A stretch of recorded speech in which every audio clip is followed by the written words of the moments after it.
Alcara Soft Water Conditioner Solution for hot water problems. Call 9399906356. నమస్తే, welcome to I dreams. నేను మీ మాధురి. అసలు Janasena cadre ఎటువైపు ఉంది? నిజంగా జనసేన క్యాడర్ ఉందా? క్యాడర్ ఉంటే ఆ క్యాడర్ ఏమైంది? నిన్న భీమవరం జనసేనాని పెట్టిన పార్టీ మీటింగ్ లో ఒక్కరు కూడాను అక్కడ హాజరు కాని పరిస్థితి. అసలు ఏం జరుగుతోంది డీటెయిల్ గా చెప్పడానికి మనతో పాటు ఉన్నారు రాజకీయ విశ్లేషకులు పురుషోత్తం రెడ్డి గారు. ఆయన అడిగి తెలుసుకుందాం. నమస్తే సార్. మనం మొత్తంగా తీసుకున్నట్లయితే నిన్న జనసేన భీమవరంలో ఏర్పాటు చేసిన పార్టీకి సంబంధించిన ఒక మీటింగ్ లో ఎక్కడ మనకి జనసేన క్యాడర్ కానీ జనసేనకు సంబంధించిన కార్యకర్త కానీ కనిపించని వైనం. మొత్తం అంతా తెలుగుదేశం వాళ్ళే అక్కడ ఉండి దగ్గరుండి అంతా చూసుకున్నారు అనే టాక్ వస్తుంది. అయితే ఇక్కడ తెలుగుదేశం పార్టీకి సంబంధించి ఏం జరుగుతోంది, జనసేన పార్టీకి సంబంధించి ఏం జరుగుతుంది, అసలు ఎలా తీసుకోవాలి మనది? అంటే బేసిక్ గా జనసేన పార్టీ అది ఒక ప్రొఫెషనల్ పొలిటికల్ పార్టీ రూపం ఇంకా రాలేదు. అది వారు స్వయంకృత అపరాధం కూడా. ఎందుకంటే పవన్ కళ్యాణ్ గారు ఒక రాజకీయ పార్టీని స్థాపించినప్పటికి కూడా ఆయన పార్టీ, ఆయన నడక సినిమా స్టైల్ దాటట్లేదు. జనరల్ పవన్ కళ్యాణ్ గారికి ఉన్నదే సినిమా ఫ్యాన్స్. అంటే ఆయన సినిమా రంగం నుంచి వచ్చాడు కాబట్టి ఫ్యాన్సే ఆయనకి పునాది. కానీ ఫ్యాన్స్ పునాదిగా ఉండడం ఒక అడ్వాంటేజ్, ఫ్యాన్స్కే పరిమితం కావడం డిసడ్వాంటేజ్. ఇప్పుడు పవన్ కళ్యాణ్ గారికి ఫ్యాన్స్ అడ్వాంటేజ్ ఫ్యాన్సే, డిసడ్వాంటేజ్ ఫ్యాన్సే. అడ్వాంటేజ్ ఏంటంటే ₹1 ఖర్చు లేకుండా ఆయన ఇన్ని కాలం పాటు సినిమాలో నటించిన కారణంగా ఏర్పడినటువంటి ఒక అసర్ట్, అశేషమైనటువంటి ఫ్యాన్స్. కానీ ఆ ఫ్యాన్స్ ని ఒక రాజకీయ పార్టీ పెట్టిన తర్వాత రాజకీయ పార్టీగా కన్వర్ట్ చేయాలి, రాజకీయ పార్టీ రూపాన్ని తీసుకోవాలి. తీసుకున్నప్పుడు వాళ్ళు పునాదిగా మారతారు. ఆ ప్రయత్నం ఆయన ఈ 10 ఏళ్ల కాలంలో చేసే ప్రయత్నం చేయలేదు. దానికి వాళ్ళు పేర్లు కూడా పెడుతున్నారు. మేము ఇప్పుడు మా రూపమే డిఫరెంట్, మాది రాజకీయ పార్టీ కన్నా స్వచ్ఛంద సమస్య లాగా పనిచేస్తాము, ఇట్లా మాట్లాడుతున్నారు. స్వచ్ఛంద సమస్యలు ఏవి కూడా రాజకీయాల్లో సక్సెస్ కావు. ఎందుకంటే అన్నా హజారే గారు స్వచ్ఛంద సమస్య పెట్టి పెద్ద అవినీతికి వ్యతిరేకంగా పోరాడాడు, ఆయన సక్సెస్ కాలేదు.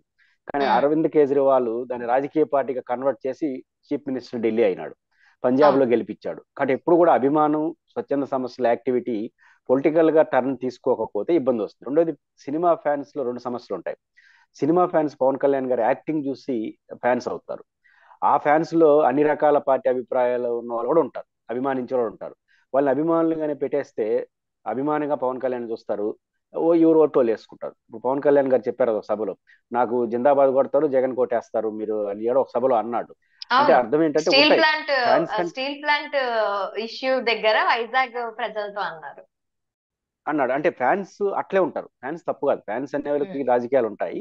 ఆయన యొక్క యాక్టింగ్ చూసి అభిమానిస్తారు. ఇప్పుడు ఆ యాక్టింగ్ వరకే పవన్ కళ్యాణ్ గారు పరిమితం కాకుండా ఒక రాజకీయ నాయకుడు తన దిశను నిర్దేశించుంటే పార్టీ ఆయన అభిమానించే వాళ్ళు కొంతమంది ఈ రాజకీయ ఇష్టం లేక వెళ్ళిపోయేవాళ్ళు ఉంటారు. కానీ ఆయనకంటూ ఒక వ్యవస్థాగత ఏర్పాటు ఉన్నది. పవన్ కళ్యాణ్ గారి పార్టీకి వ్యవస్థాగత నిర్మాణమే లేదు, ఆయన అభిమానించే వాళ్ళు తప్ప ఉండరు. దానివల్ల ఏమవుతుందంటే క్రిటికల్ పొలిటికల్ సిచ్యువేషన్ వచ్చినప్పుడు ఇబ్బంది పడుతుంది. ఇప్పుడు మీరు ప్రధానంగా ఆయన పార్టీ మీటింగ్ లో కార్యకర్తలు కనపడదంటే కార్యకర్తలు ఎవరు? ఒక చట్టం, ఒక జిల్లా కమిటీలు, ఒక డివిజన్ కమిటీలు ఇట్లుంటే వాళ్ళ కార్యకర్తలను పేరు పెడతాం. ఇప్పుడు ఆయన ఎక్కడికి వచ్చినా ఫ్యాన్సే వస్తారు.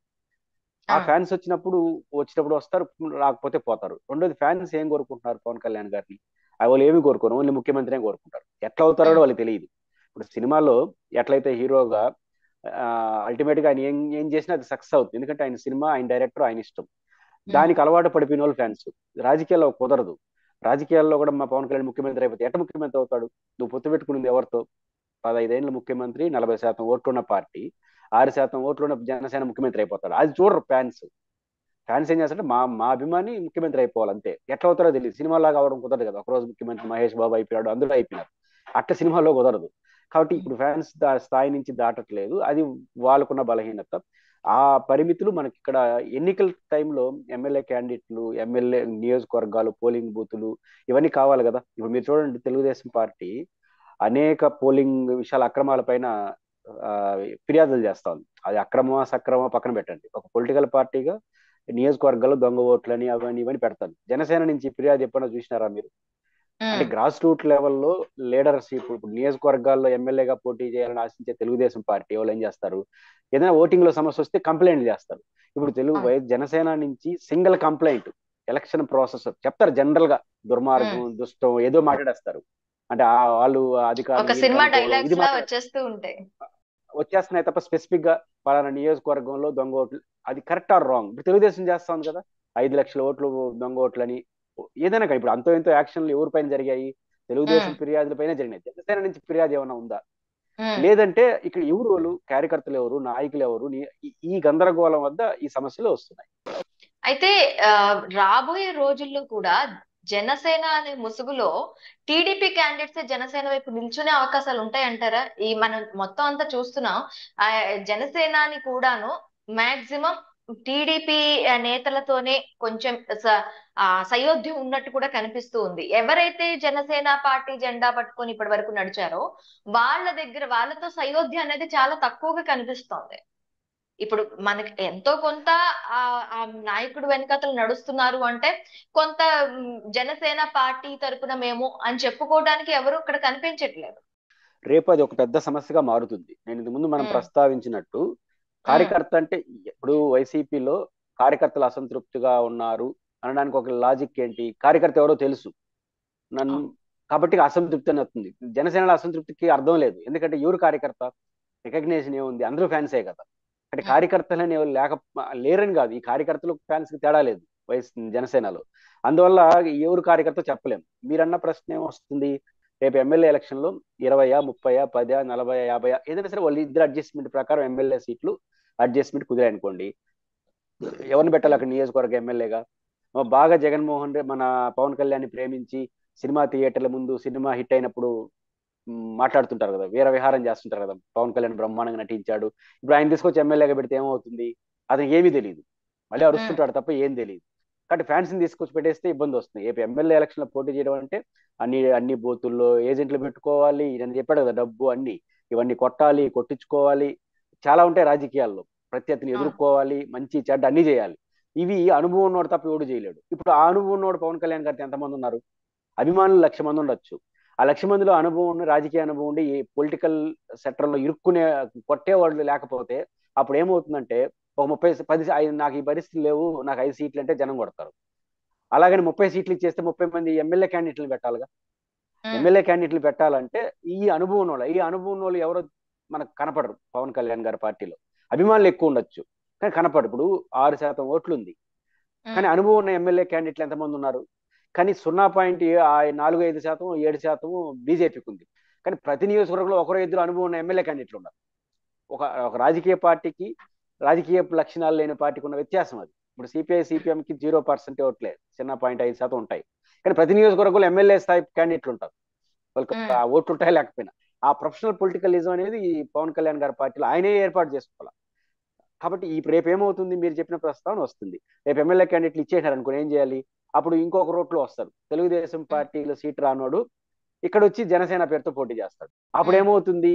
అర్థమైపోతుంది ప్రజలకి, ఈయనకి ఎమ్మెల్యే అభ్యర్థి కూడా లేరు. ఇప్పుడు ఎవరు తెలుగుదేశం, ఎవరు జనసేన, ఎవరు తెలియదా?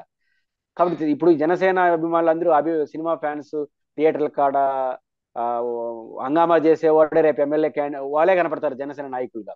వాడు రేపు అభ్యర్థి కాకుండా కొత్త ముఖం వచ్చింది అనుకోండి, ఆ కొత్త ముఖం తెలుగుదేశం ముఖం అని అందరూ తెలుసు. అప్పుడు తెలుగుదేశం పార్టీ వాళ్ళు ఎటు పోయి 6 సీట్లు ఇచ్చారనుకోండి, విలువ పోతుంది కదా. కాబట్టి ఇట్లాంటి సమస్యలు క్రూషియల్ గా వస్తుంది. ఇంకొక సమస్య ఏంటంటే చాలా నియోజకవర్గాల్లో పవన్ కళ్యాణ్ గారు వస్తే ఎంతమంది పోతున్నారో లేదో, ఫ్యాన్స్ పోతున్నారు.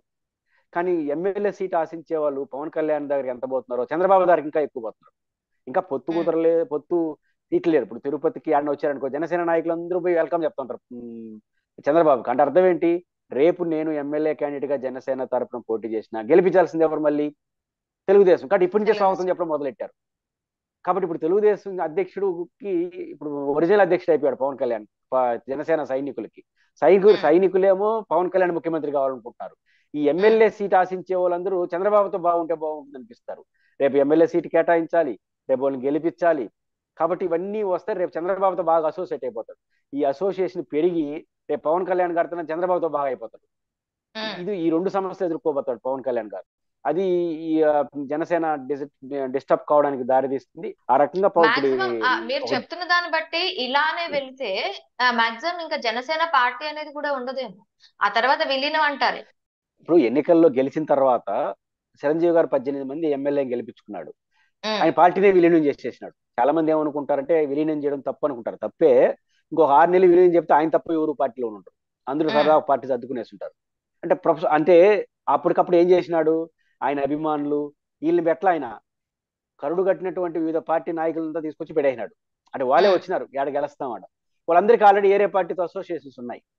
లీడర్లు ఆల్రెడీ ఎస్టాబ్లిష్ కొత్త పార్టీ పెట్టినప్పుడు కొత్త లీడర్షిప్ వస్తే నీతో ఉంటారు. నువ్వు ఎవరిని పెట్టావు, ఎలక్షన్ వచ్చేసరికి ఏమీ తెలియకుండా లీడర్షిప్ కావాలని ఎవరినంటే వాళ్ళు తీసుకొచ్చి పెట్టారు. ఎవరినంటే వాళ్ళంటే ఆల్రెడీ కరుడు కట్టినటువంటి పొలిటికల్ లీడర్లు తీసుకొచ్చి పెట్టేసినాడు. వాళ్ళు ఇవాళ తెలుగుదేశంతోనో కాంగ్రెస్ తోనో మంచి అసోసియేషన్ ఉంది. గెలిచిన తర్వాత సర్దుకున్నారు. ఇదేదో సర్దుకునేట్టుగా ఉండరు, మనమే సర్దుకుంటే పీడా పోయిందని సర్దేసినాడు కాంగ్రెస్ లో. గౌరవాన్ని మిగులుతున్నాడు, లేకపోతే ఆయన ఒకడే మిగులుంటాడు. రేపు పవన్ కళ్యాణ్ పరిస్థితి కూడా అదే. ఇట్లా సర్దుకునే పరిస్థితి వచ్చింది అనుకోండి, ఈయన 10 మంది 20 మందిని గెలిపించినా ఇట్లాంటి వాళ్ళని ఇతర పార్టీలు వాళ్ళు తీసుకొచ్చి గెలిపిస్తే వాళ్ళు కావాల్సిన పార్టీలో సర్దుకునేస్తారు. అప్పుడు ఈయన ఒకడే మిగులుతాడు. ఇప్పుడు గెలిచిన రాపాక ఎందుకు వెళ్ళిపోయినాడు, మన పొలిటికల్ పార్టీ చట్టం లేదు కాబట్టి వెళ్ళిపోయినాడు. రేపు అదే పరిస్థితి వస్తుంది, ఎవరు గెలిస్తే వాళ్ళు వెళ్ళిపోయి వస్తారు. అప్పుడు పవన్ కళ్యాణ్ ఒకడే మిగులుతాడు. కాబట్టి ఇప్పుడు లాజిక్ ఏమవుతుంది, పవన్ కళ్యాణ్ గారికి 30 ఇస్తే దాంట్లో 25 జగన్కి ఇచ్చినట్టే కదా అంటున్నారు తెలుగుదేశం వాళ్ళు. అంటే పవన్ కళ్యాణ్ గారికి 30 సీట్లు ఇస్తే చంద్రబాబు పవన్ కళ్యాణ్కి కాదు ఇచ్చింది జగన్కి ఇచ్చినాడు అంటారు తెలుగుదేశం పార్టీ వాళ్ళు. అంటే ఓడిపోతాం అని చెప్పడం.